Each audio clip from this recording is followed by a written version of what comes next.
You're listening to Trek FM.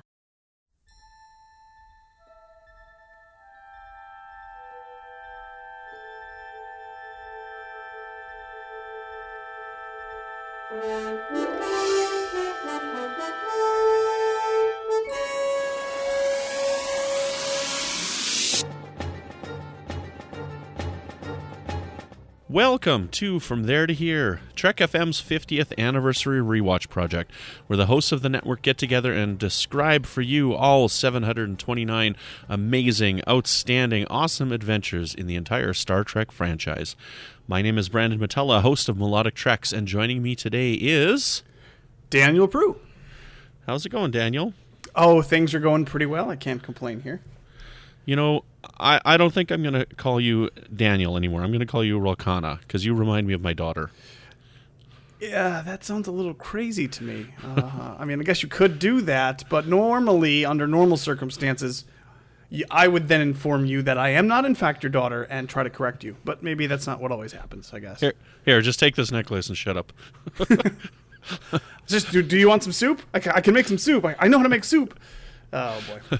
In case you can't tell, we are talking about the episode from Season 2 of Star Trek Voyager called Resistance, and we are also talking about Part 1 of D Space Nine's Homefront. And in the episode Resistance, Janeway and crew go down to a planet because they need some science thing that helps the ship run and do its science stuff that they're running out of, but it's not the gas that they're running out of from the future episode later on. It's something else that they're running out of, and they really need it badly, and then they find out that they're in this terrorist zone, and Torres and Tuvok get kidnapped, and Janeway flees with this old man who does not have all of his marbles and thinks that Janeway is his daughter. What do you think of this episode? It's very blah. It's one of those things like I would never be able to just describe this episode to you. Certainly not by the title. And if I was just going through Voyager episodes, I would literally never remember this episode. If you were like, oh, it's the one with the crazy old guy, I'd be like, okay, I think I know what you're talking about. And the prison and Tuvok gets tortured and stuff like that. Not to me, not a super fantastic episode. I kind of see where they were going with it, but I don't know what it is. It's this combination maybe of the technobabble in the beginning with the hereforth unheard of, whatever element that we need for the engine. This was just obviously just kind of to set up the episode, and then this group of people on the planet that I don't care about, and it was just kind of meh. I don't know. What do you think? I like the episode. It's a forgettable episode. It's not one of my favorites or anything, but when I watch it, I enjoy it. And when I watch it, to me, it's like a parable for Alzheimer's or something. I don't know if they were trying to do Star Trek, the Alzheimer's episode or something like that. But I mean, is he crazy or is he losing his faculties or what is it? Did something snap in him? It's probably more something snapped in him than some type of mental illness. But my step grandfather, when he was getting pretty old there, he had Alzheimer's and stuff, and he had trouble remembering things. So it's different, but it just makes me think of that when I watch it. And I enjoy watching the interaction between Janeway and Calum.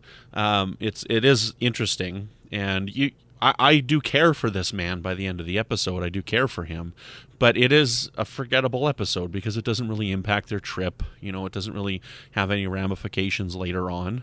But it's a good one to watch, and I'm glad I rewatched it again. Yeah, I did at the end. I was sad for the guy. You do feel bad for him, and the death scene was interesting to me only because of how much Janeway just kind of just fills that role and then just starts kind of lying to him, which I don't know if it's the right thing or wrong thing to do, but I would probably do the same thing in that circumstance, just to try to, make this guy feel better in his last moments of life.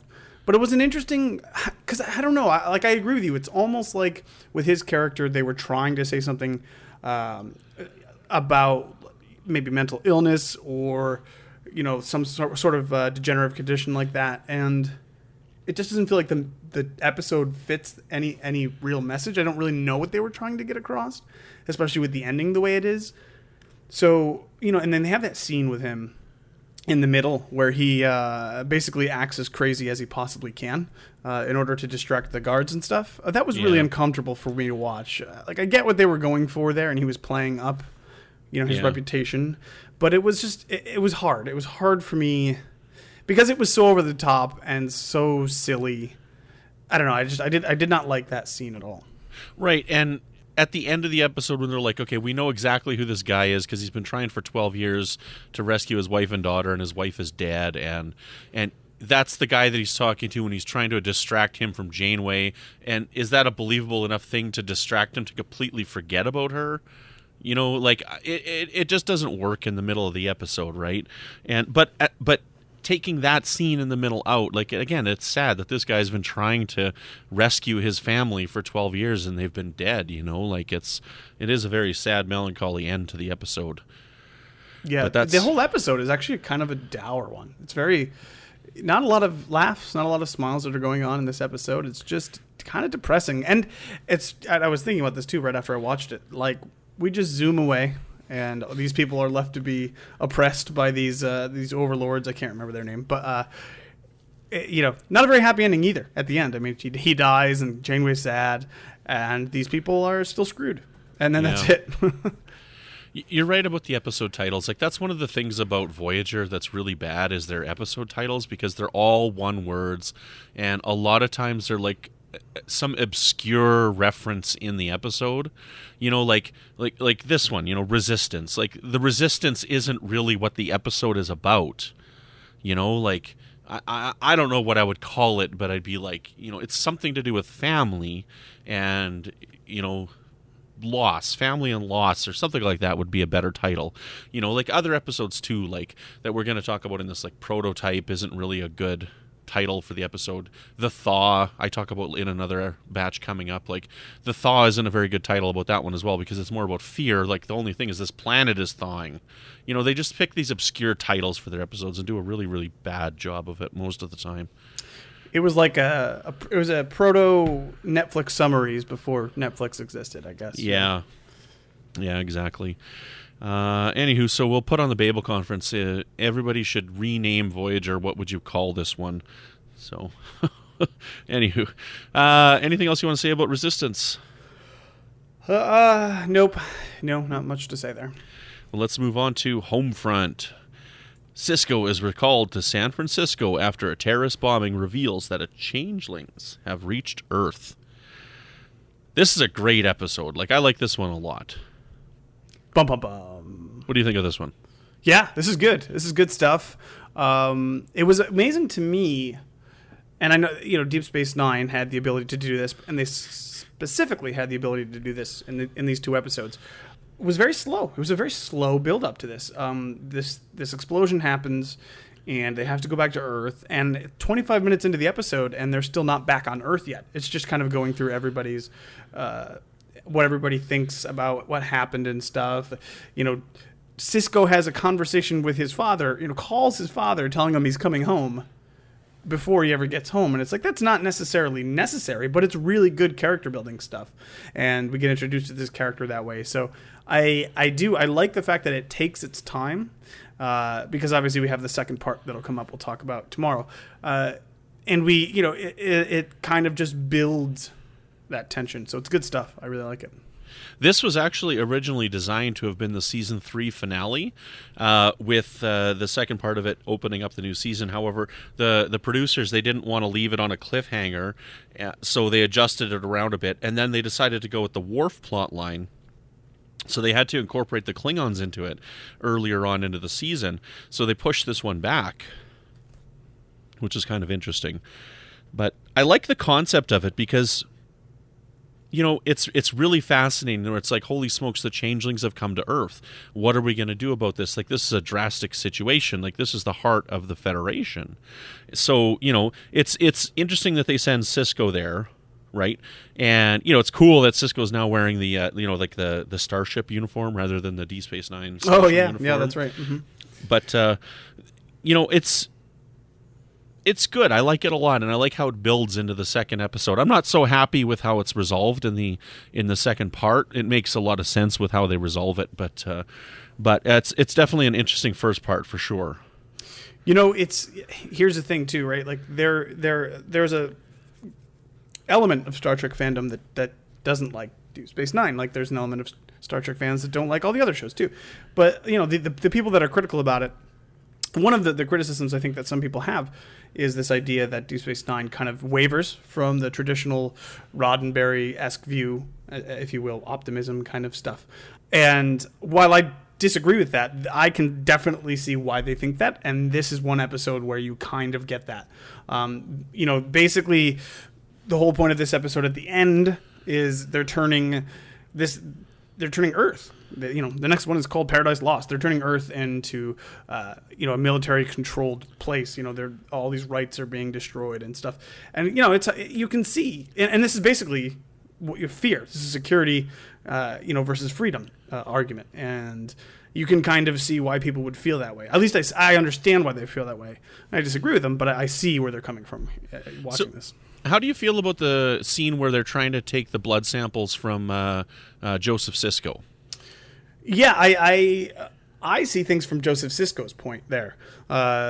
He didn't sign up for anything. He didn't do anything.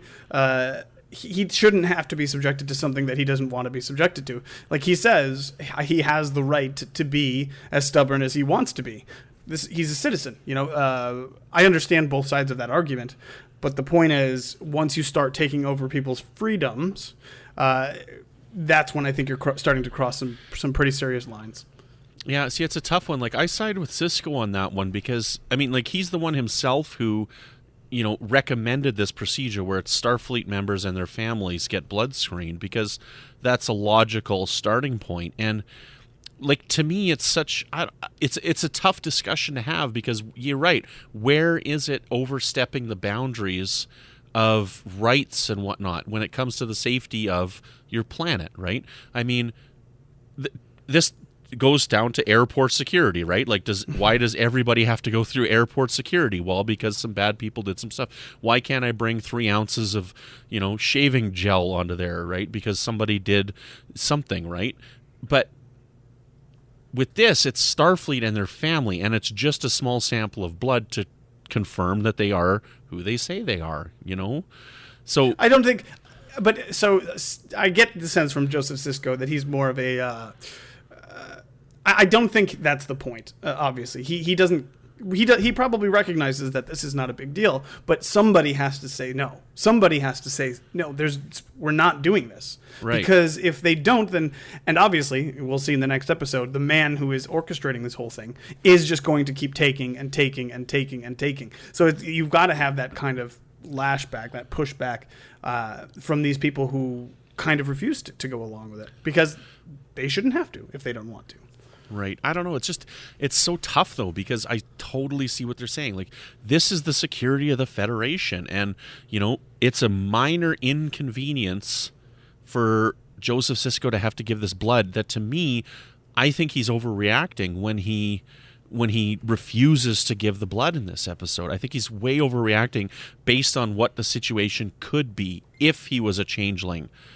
So you just, if you put it into historical context, basically what's happening is they want to set up, give me your papers, show me your papers. And he obviously maybe he has some historical sensitivity to that, but where do you end there? And once you have to start proving that, hey, I'm me, I'm a person, again, I think it's just a slippery slope kind of a thing. Yeah. But it's tough. I'm not saying it's obviously not an easy thing. And in the next episode, they resolve it, like you say, in maybe a different way than was necessary, or would have been the most interesting. But It's good stuff. It's good because too, it leads to these kind of conversations, and that's good.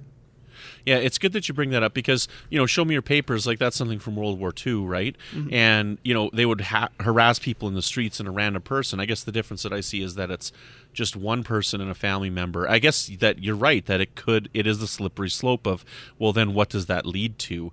And it's a scary thought, and I think that's what's great about what Star Trek does for us and what it does with its storytelling is it's I can see one point of view, but I can see your side, and it's gray. In between, it's so gray. And that's what's great about Deep Space Nine is it presents both, and it leaves it for you to decide. It doesn't really say what's right or wrong. It just says, hey, these are the arguments. And that's what I love about Star Trek and what I love about Deep Space Nine especially. Yeah, it's good stuff. Excellent. Right on. Anything else you want to say about these 2 episodes before we move on?